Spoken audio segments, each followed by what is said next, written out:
Halo pemirsa di rumah dimanapun Anda berada. Senang sekali dapat menyapa Anda kembali dengan saya Ratu Rathirawesi di Dialog Spesial Tegar TV. Tentunya hari ini saya bersama narasumber yang sangat luar biasa, yaitu Bapak Febrian Tony SMM selaku Ketua DPRD Kabupaten Lampung Tengah 2024-2029 fraksi Golkar. Halo Bapak, selamat pagi. Iya Bapak, gimana Pak kabarnya? Alhamdulillah sehat. Alhamdulillah sehat. Boleh Pak menyapa pemirsa di rumah? Assalamualaikum warahmatullahi wabarakatuh. Tabik ngalimpuro, pemirsa Tegar TV yang terhormat. Apa kabar semuanya? Semoga semua sehat dan diberi kelancaran apa yang menjadi niatnya. Oke, Masya Allah. Pak, sebagai Ketua DPRD pastinya memiliki perjalanan yang cukup berat ya Pak ya, untuk dapat berduduk di sini dan juga memimpin Kabupaten Lampung Tengah, khususnya di Ketua DPRD ini Pak. Sebelum Bapak menjabat sebagai Ketua DPRD Pak, pastinya ada latar belakang dan juga perjalanan jauh Pak. Boleh diceritakan sedikit Pak untuk perjalanan Bapak sehingga dapat duduk di sini Pak? Ya, terima kasih Mbak. Yang pertama, ini merupakan amanah yang luar biasa. Benar. Yang harus dilaksanakan dengan penuh tanggung jawab dengan segala kemampuan yang ada. Saya pribadi kebetulan memang kader Partai Golkar, berkiprah dari tahun 97, dari pengurus kampung, kecamatan, sampai dengan menjadi sekretaris Kabupaten Partai Golkar Lampung Tengah. Saya alhamdulillah 2014-19 juga pernah duduk di DPRD Lampung Tengah dan pernah menjadi PLT Ketua DPRD pada satu di penghujung masa jabatan karena PAW Ketua pada saat itu. Jadi proses itu memang dilalui dengan cukup lama dan hari ini alhamdulillah amanah dari partai, amanah dari masyarakat, dari semua lembaga, ada salah satunya di pundak saya selaku pimpinan DPRD Lampung Tengah. Tentunya mudah-mudahan diberi kekuatan, kesehatan dan juga kemudahan dalam mengemban amanah ini sehingga bisa menjadikan amanah ini bermanfaat bagi masyarakat dan bagi Lampung Tengah pada umumnya. Oke, jadi kalau misalkan diceritakan oleh Bapak sebenarnya sudah banyak pengalaman di leader ya Pak ya, di kepemimpinan dari fraksi Golkar ya sebelumnya ya Pak ya. Nah itu bagaimana Pak untuk masuk ke fraksi Golkar sebelum jadi kecamatan, ketua kelurahan gitu ya Pak ya? Ya, prosesnya saya dari pertama saya mulai tahun 97 masuk masih umur 22 tahun pada saat itu, 25 tahun. 25 tahun. Jadi pengurus partai dari kampung. Kemudian tahun 2004 saya menjadi PK Golkar kecamatan, ketua kecamatan sampai 2013. Dan 2013 dipercaya oleh pimpinan partai pada saat itu dan kawan-kawan sebagai sekretaris partai Golkar sampai dengan saat ini alhamdulillah. Ya, proses inilah yang menggembleng saya pribadi sehingga mungkin dianggap oleh pimpinan-pimpinan partai baik tingkat kabupaten, tingkat provinsi, tingkat pusat untuk dapat mengemban amanah sebagai Ketua DPRD Lampung Tengah mewakili fraksi Partai Golkar. Iya, pastinya ada dorongan dari keluarga ataupun yang lain Pak ya untuk menjadi pemimpin yang lebih baik pastinya. Kalau misalkan dari Bapak sendiri pasti memiliki visi dan misi untuk menjadi Ketua DPRD Kabupaten Lampung Tengah. Apakah visi misi Bapak di jabatan ini Pak? Ya, saya dari dulu sederhana Mbak visinya. Bagaimana hidup ini bermanfaat buat masyarakat. Dan saya kira dengan berkiprah di lembaga DPRD Lampung Tengah kita bisa mempunyai manfaat lebih yang bisa kita maksimalkan. Karena dengan fungsi kita di bidang pengawasan, di bidang penganggaran dan legislasi, kita bisa memperjuangkan aspirasi masyarakat dapil kita khususnya Kabupaten Lampung Tengah pada umumnya bersama dengan kawan-kawan 50 anggota DPRD yang lain untuk bagaimana harapan masyarakat terutama terkait pembangunan itu bisa berjalan sesuai dengan harapan masyarakat. Seperti itu, bagaimana kita bisa memperjuangkan bersama dengan pemerintah kabupaten aspirasi bisa direalisasikan di bawah, tentu sesuai dengan kemampuan keuangan daerah. Oke, kalau misalkan dari tadi yang Bapak bicarakan tentang proses dan juga amanah yang diberikan oleh masyarakat yang ditumpukan kepada Bapak, bagaimana nih Pak? Bapak meyakinkan para masyarakat bahwa Kabupaten Lampung Tengah ini bisa Bapak pegang gitu. Iya, jadi DPRD ini lembaga kolektif kolegial. Iya. Ketua DPR itu mengkoordinasi, Iya. mengorkestrasi kegiatan lembaga DPRD. Tapi fungsi DPRD sendiri sama semua, 50 orang. Tadi bilang di bidang legislasi, penganggaran, dan juga pengawasan. Jadi semua fungsinya sama, di dapilnya masing-masing. Nah, disitulah fungsi ketua, fungsi pimpinan 4 orang ini mengorganisasi kegiatan lembaga supaya bisa berjalan, pertama tepat waktu, kedua tepat programnya bersama dengan pemerintah kabupaten, sehingga terkait perda dan yang lain-lain itu bisa sesuai dengan peraturan yang berlaku. Itu fungsi pimpinan. Tapi kalau fungsi secara umum semua DPRD 50 orang sama. Sama semua ya Pak ya. Jadi kalau misalnya leader memang yang harus mengkoordinasi. Mengorkestrasi, mengkoordinasi itu. Supaya tepat ya Pak ya. Supaya sesuai koridor. Oke, tadi Bapak sudah membicarakan tentang program kerja juga ya Pak ya. Kalau misalkan di masa jabatan Bapak ini, sudah adakah program kerja terbaru Pak untuk di tahun 2024 sampai 2029 kelak? Ya, kita sekarang sedang membahas pansus LKPJ, laporan keterangan pertanggungjawaban Bupati yang sedang berproses, dan insya Allah nanti dalam dekat akan paripurna LKPJ tersebut. Kemudian juga kita ada pansus terkait dengan tenaga honorer yang juga sedang berjalan. Bagaimana kita tahu dengan peraturan bahwa tanggal 30 Desember itu penataan tenaga honorer harus sudah selesai semua, ternyata kemampuan keuangan dari kita nggak mampu untuk menggaji itu. Makanya kita bentuk pansus yang dikomandoi oleh Pak Isa Ansori selaku Ketua Pansus dan kawan-kawan semua. Mereka bekerja nanti untuk memberikan rekomendasi kepada pemerintah daerah berdasarkan hasil mereka berdiskusi dengan berbagai pihak termasuk pusat, sehingga bisa tepat. Memang tidak mungkin memuaskan semua pihak, tapi setidaknya bisa memberikan rekomendasi, rujukan bagi Pemda untuk bisa mengambil langkah-langkah terkait hal tersebut. Itu salah satunya. Oke Pak, tadi salah satu masalahnya adalah di keuangan ya Pak ya. Keuangan. Untuk sehingga tidak tercapai ya tadi waktunya ya Pak ya. Oke, mungkin nanti akan kita bahas lagi nih Pak tentang program kerja yang lainnya. Oke pemirsa, dimanapun Anda berada, kita akan jeda sedikit setelah jeda pariwara berikut ini.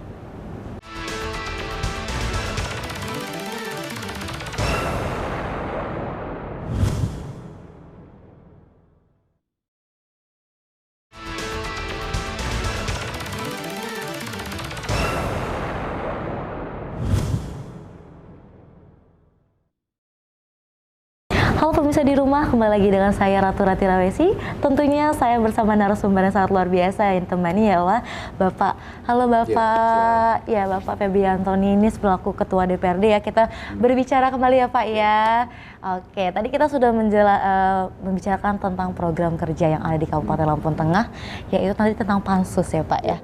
Boleh dijelaskan sedikit Pak untuk khusus pansus ini kerja seperti apa dan juga boleh dijelaskan itu bagaimana Pak? Ya. Pansus ini dibentuk oleh DPRD Lampung Tengah untuk berbagai hal yang butuh penanganan khusus. Yeah. Saya bilang tadi contoh tenaga honorer, kemudian ada juga pansus terkait dengan muatan kendaraan yang juga sedang bekerja, dan ini berisi orang-orang yang diutus oleh fraksi masing-masing di DPRD Lampung Tengah ini untuk membahas hal tersebut. Nah, nanti endingnya akan ada rekomendasi dari pansus kepada pemerintah daerah, dalam Bupati dan jajaran terkait hal-hal yang menurut DPRD sebaiknya dilakukan atau perlu dilakukan. Nah, kerja pansus ini tentu ada dibatasi waktu supaya tidak terlalu lama, sehingga rekomendasi ini bisa segera dihasilkan dan nanti diparipurnakan oleh DPRD Lampung Tengah. Oke, untuk pansus apa nih untuk beberapa kegiatan ya Pak ya? Untuk saat ini kegiatan apa Pak yang sedang dikejar? Ya, saya bilang tadi Kita sedang membahas dan sudah masuk finalisasi mungkin ya, karena saya belum dapat laporannya terkait tenaga honorer. Yes. Kita tahu bahwa ini masalah yang cukup kompleks. Saat ini tenaga honorer kita masih jumlahnya ribuan orang. Sementara belanja gaji pegawai kita itu sudah di lebih 50%. Jadi secara kondisi keuangan kita sudah tidak cukup sehat untuk melaksanakan pembangunan yang lainnya. Tetapi kan ini harus dicarikan solusi yang terbaik, bagaimana bisa kawan-kawan kita tenaga honorer tadi untuk bisa terakomodir tentu sesuai dengan ketentuan peraturan yang berlaku. Nanti hasil kerja pansus yang akan berbentuk rekomendasi diparipurnakan akan kita sampaikan kepada Pak Bupati.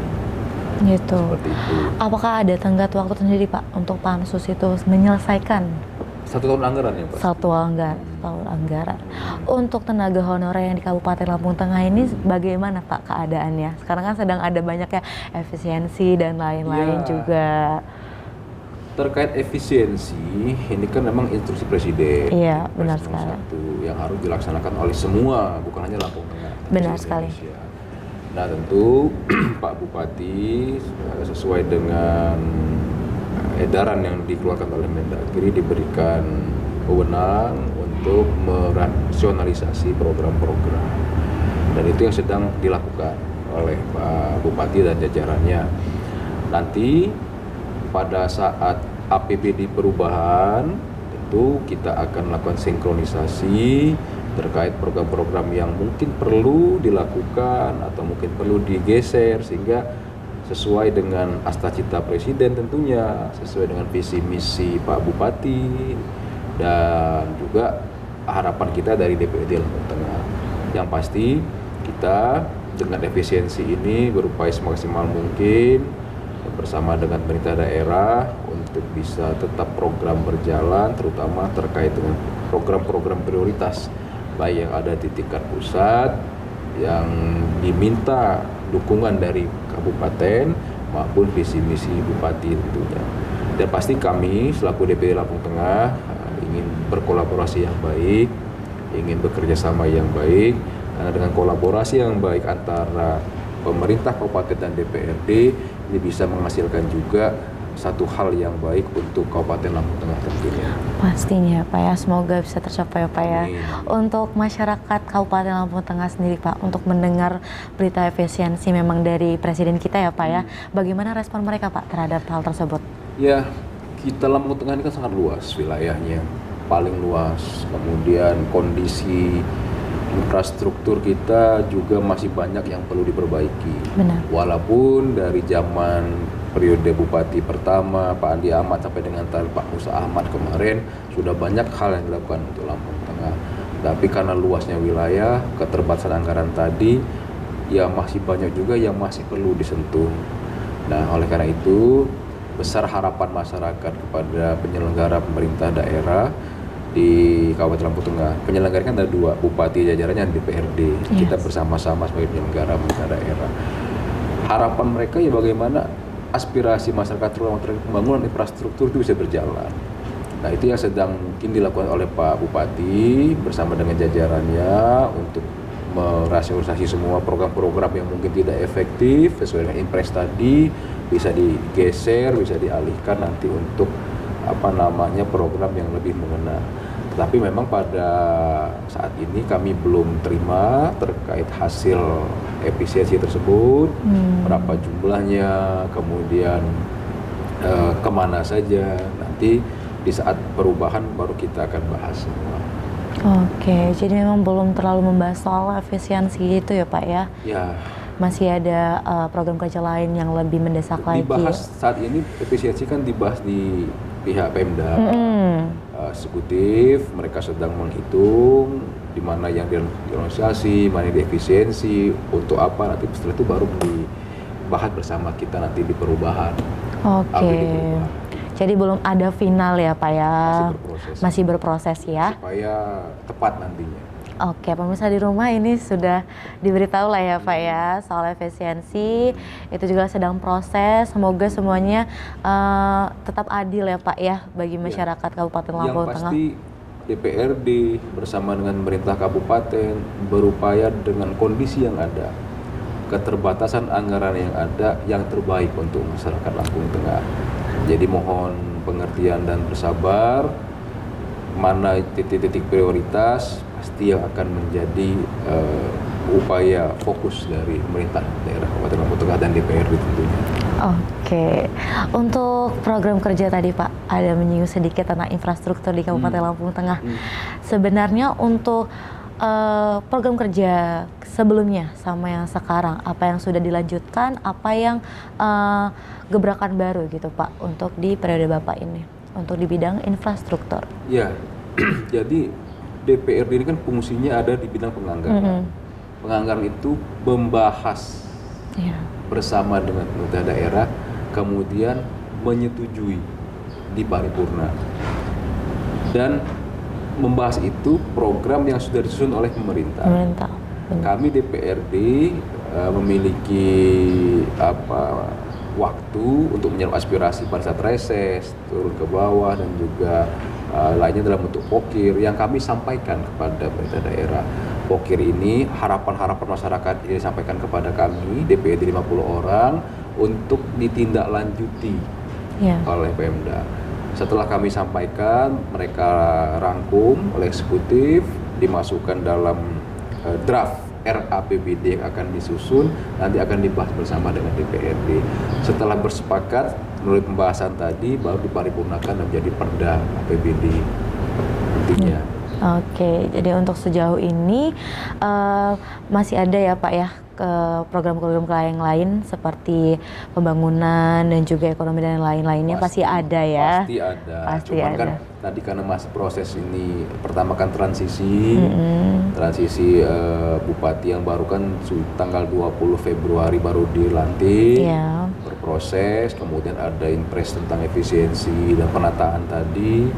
Jadi ya pasti semua sedang berjalan. Nah, kita berharap proses efisiensi ini benar-benar bisa tepat, kemudian penyusunannya juga tepat, sehingga pengaplikasiannya di bawah bermanfaat buat masyarakat.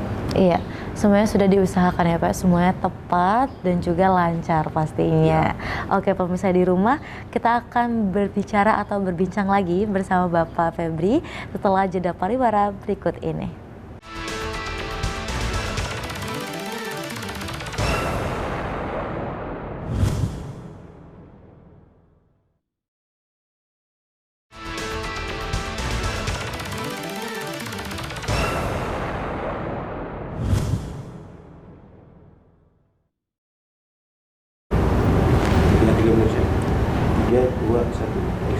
Halo pemirsa di rumah, kembali lagi dengan saya Ratu Rati Rawesi di acara Dialog Spesial Tegar TV.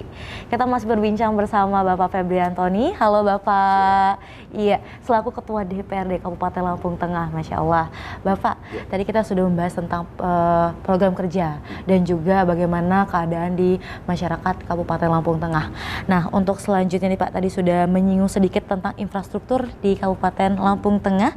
Nah, untuk dari strategi Bapak dalam mendukung pertumbuhan ekonomi daerah, tadi kan ada kekurangan keuangan dan lain-lain ya Pak ya, dan ini bagaimana Pak strategi pembangunan ekonomi daerah di Kabupaten Lampung Tengah? Iya, semua itu sebenarnya kalau ada uangnya. Iya. Uangnya itu yang dicari. Sumber kita APBD ada dari DAU, dari DAK, dan dari PAD, serta sumbangan atau pendapatan dari lain yang tidak, pendapatan yang lainnya. Dan itu semua yang upaya kita tingkatkan. Melalui Komisi 2, kita juga sedang ada perda yang digagas oleh Komisi 2, sedang dibahas terkait retribusi pajak. Tujuannya apa? Untuk meningkatkan PAD. Harapan kita dengan PAD yang meningkat, maka APBD juga bisa meningkat dan tentu lebih memungkinkan untuk proses membangun Lampung Tengah. Nah, masyarakat ini kan sederhana sebenarnya. Mereka pengen jalannya bagus, jalannya enak dilewati. Sementara itu butuh dana untuk itu semua.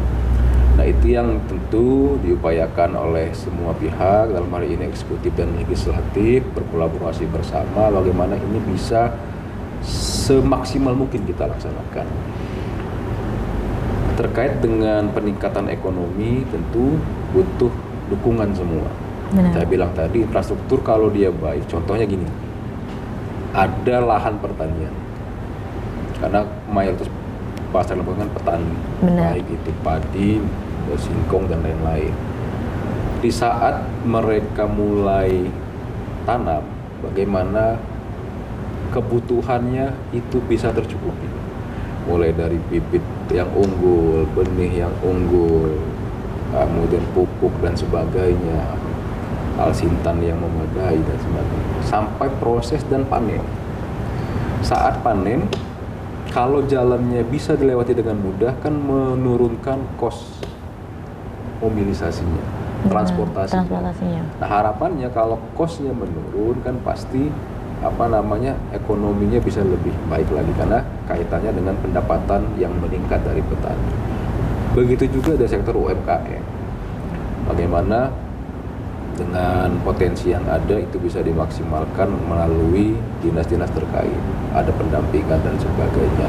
Dan itu yang kita melalui komisi-komisi terkait yang ada di Lampung Tengah, kawan-kawan sering berdiskusi dengan pihak-pihak OPD terkait tadi, bagaimana kondisi yang ada di bawah, apa aspirasi yang ada di bawah, untuk sama-sama dicarikan solusi kalau dia ada masalah, untuk dicarikan jalan keluarnya kalau misalkan ada kendala di situ. Nah, itu sekali lagi kita sesuai dengan tupoksi yang kita punya di bidang 3 hal tadi. Kalau kita perlukan aturan, kita bareng-bareng Pemda kita buatkan aturan itu dalam bentuk perda, legislasinya. Penganggaran untuk mensupport itu semua kita bareng-bareng diskusikan dengan Pemda sesuai dengan kemampuan keuangan yang ada untuk bagaimana meningkatkan itu semua. Nah, pengawasan ya sesuai dengan fungsi kami, setelah dia ada aturan, ada anggaran, bagaimana pelaksanaannya, apakah sesuai.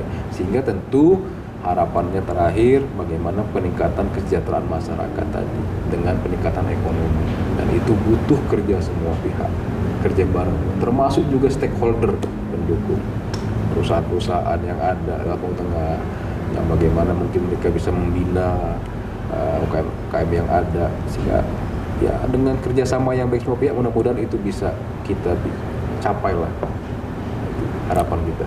Oke, untuk saat ini Pak, dari pihak petani dan juga pihak ini kan menunjang pembangunan ekonomi juga ya Pak ya.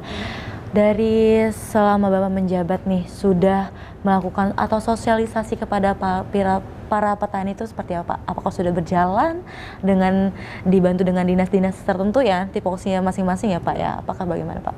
Ya, kita contoh di Dinas Pertanian, Iya. kita berdiskusi dengan mereka bagaimana memaksimalkan PPL yang ada, kemudian dengan kemampuan keuangan tadi, apa yang dibutuhkan petani, selama dia memungkinkan di keuangan kita bantu. Nah, itu yang kita nanti akan bahas di APBD perubahan dengan mereka.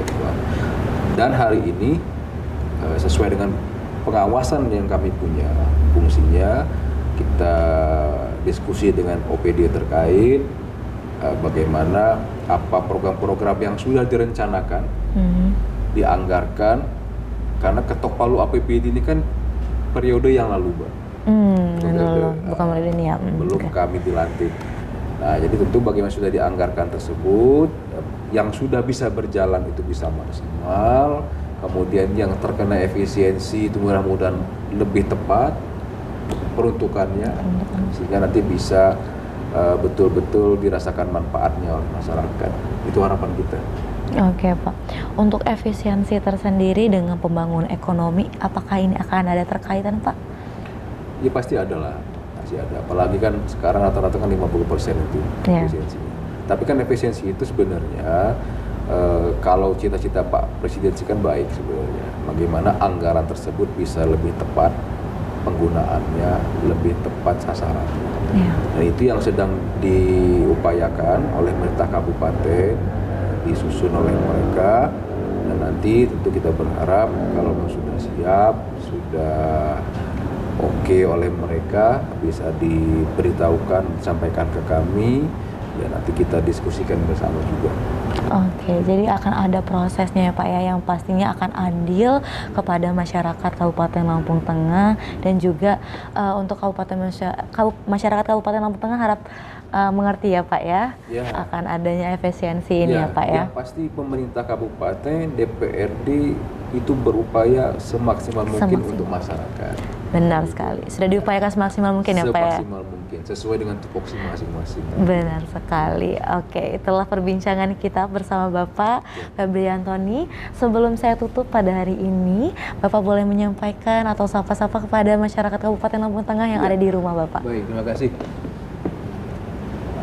Assalamualaikum warahmatullahi wabarakatuh. Untuk masyarakat Kabupaten Lampung Tengah yang kami cintai, itu kami mendoakan semoga semua diberi kesehatan, diberi kemudahan dalam menjalankan aktivitasnya. Saat ini kondisi perekonomian sedang tidak baik-baik saja. Nah tentu itu semua butuh penanganan, butuh langkah yang tepat, dan ini yang sedang diupayakan oleh DPRD bersama dengan pemerintah Kabupaten Lampung Tengah. Mohon dukungan dari masyarakat semua sehingga nanti apa yang dilakukan ini bisa benar-benar bermanfaat dan dirasakan langsung manfaatnya oleh masyarakat Lampung Tengah. Dan semoga dengan kebersamaan, dengan kekompakan semua, Lampung Tengah ini bisa lebih baik. Dan saya menghimbau kepada seluruh masyarakat Lampung Tengah untuk sama-sama menjaga suasana yang kondusif, dapat menjaga suasana yang aman, tertib dan damai di lingkungan kita masing-masing. Jangan sampai ada hal-hal yang tidak kita inginkan. Kalau ada masalah, ada kendala, mungkin kita bisa musyawarahkan dengan baik dengan semua pemangku kepentingan yang ada, sehingga Lampung Tengah bisa terus aman, nyaman, damai untuk sama-sama kita tinggali oleh masyarakat Kabupaten Lampung Tengah secara umum. Sekali lagi, maju Lampung Tengah, jaya Lampung Tengah. Terima kasih. Assalamualaikum warahmatullahi wabarakatuh. Waalaikumsalam warahmatullahi wabarakatuh. Ya pemirsa yang ada di rumah, senang sekali dapat menyapa, dan juga terima kasih sudah menonton talk show kita pada hari ini bersama Bapak Febrianto selaku Ketua DPRD Kabupaten Lampung Tengah periode 2024-2029 dari fraksi Golkar.